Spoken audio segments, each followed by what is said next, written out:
Just thought I'd do a little post on the aftermath of the Kell Brook versus Errol Spence fight. Now, if you look at my prediction video, I predicted that Errol Spence Jr. was going to win by knockout in round 10. I did also mention that Kell Brook could have won on points, and I was predicting that the most predictable outcomes would either be Brook on points or Spence by KO, because I believe that Kell Brook has the boxing skill to beat Spence in that manner, but at the same time Spence had that come forward power punching style that could have got him a late stoppage, and I opted for the latter, and that's basically what happened. But I think it was a good fight and it was enjoyable, and I thought it was really entertaining. But what really surprises me is the whole aftermath that came with it, and some of the negative comments that Kell Brook has been receiving from, boxing fans that I've talked to and that I've seen on social media. And I really am surprised. I really don't understand how some people actually wanted Kell Brook to finish the fight regardless of the eye injury, and some would even go so far as to call him a coward and a quitter. And it just really shocks me how anybody can call him that, because you've got the eye injury that occurred during the Gennady Golovkin fight, and then you've got the injury that occurred in this fight. And don't forget, Kell Brook has been there and done that, so he knows what it feels like. So for him to quit or to pull himself out of the fight, he must have known that something wasn't right, because he'd felt that before during the Gennady Golovkin fight. So for me, it was a sensible thing to do, because he lives to fight another day and it's his career. His sight is a lot more important than the title, in my opinion. And I don't understand how people can call him a coward. I mean, this is a man who fights for a living. This is a man who trains so hard. All fighters train so hard, and to brush them off as quitters, I think, is really diabolical, especially because, as a lot of these people who are criticizing these fighters have never put on gloves before in their life, so they shouldn't really be quick to judge, because if they were put in that position themselves, they wouldn't know what to do. Now, I read an article on the Boxing News website, or I think it was a Kell Brook quote, which said after the Gennady Golovkin fight, they had to take his eye out of the socket and they had to insert the titanium plate or whatever it was through his mouth.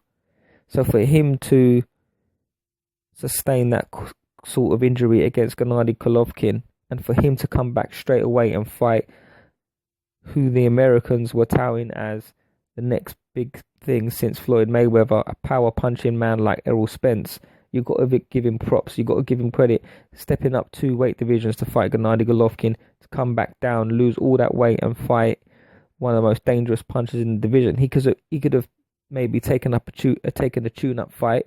He could have vacated the title and moved up to light middleweight and fought a couple of fights at that level, but he decided that he wanted to fight Errol Spence Jr. and he didn't want to vacate the title. So it's like a lose-lose situation for him, because had he vacated the title, he would have received criticism, and now he's receiving criticism for quitting.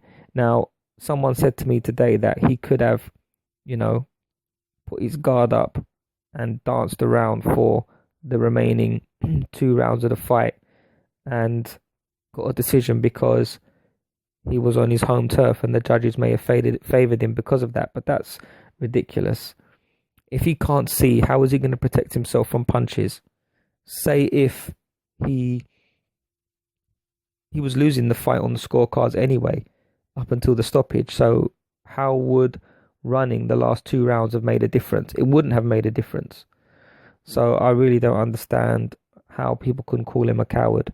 And it's really surprising to me, you know, because they put their life on the line for our entertainment.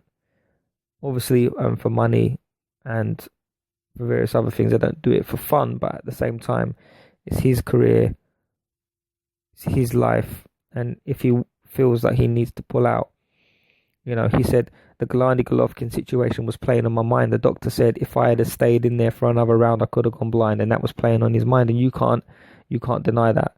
And I can understand if he'd pulled himself out of the fight, got his eye checked, and there was nothing wrong with it. Then you could say, well, he was, he quit, and he was, pulled out too soon. He could have finished the fight. Then I can understand. But the fact that he's gone to the hospital and has been told that the other eye socket has been damaged proves that he was right to pull himself out of the fight if that's what happened. So I don't think he should be receiving criticism. I mean, I'm not going to do a post-fight analysis. I didn't expect the fight to go the way it did. I felt that Errol Spence said after the fight that he had a bit of ring rust, I think. And you could actually see that. And I don't think it was one of his best performances.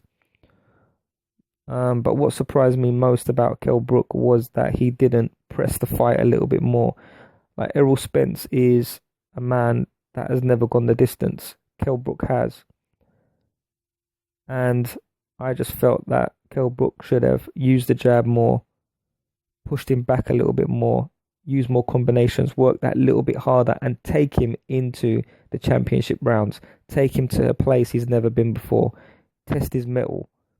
You are the experienced fighter. You're the fighter that's gone 12 rounds the distance before.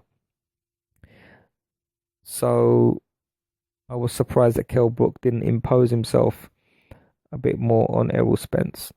But at the end of the day, fair play to Errol Spence for getting the decision, getting the stoppage, and for winning the fight. And now we all look forward to what lies ahead for Errol Spence. Now we know that, Manny Pacquiao's fighting Jeff Horn, I believe. Keith Thurman has got an elbow injury, so he won't be fighting. So I wonder what Errol Spence will do next. But the welterweight division is red hot at the moment. But for me, I wonder what will happen to Kell Brook. I've heard that he wants to fight on, and I wish him a speedy recovery. But I just really do not understand how people can even think about calling him a quitter.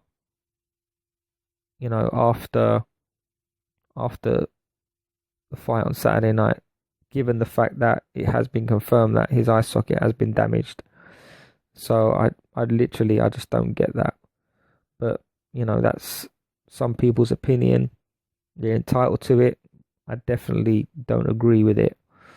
But I got to give maximum props to Kell Brook for taking the fight after the Gennady Golovkin fight, after the injury. That would have put off a lot of people. The first injury with Golovkin would have put off a lot of people. It would have put me off.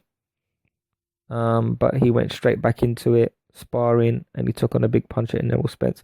Now, not only has he been receiving negative comments from boxing public, but he also received some, comments from other fighters, namely Chris Eubank Jr.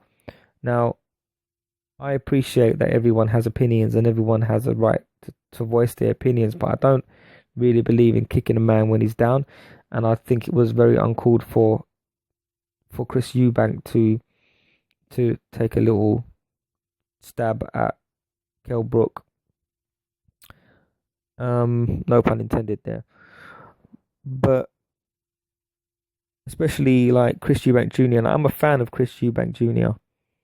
I'm a fan of Senior. Um, but for me, I think it was really uncalled for him to say that, particularly because Chris Eubank Jr. was talking about fighting Gennady Golovkin, and he never committed to it. And Kell Brook stepped up to the plate and fought Golovkin.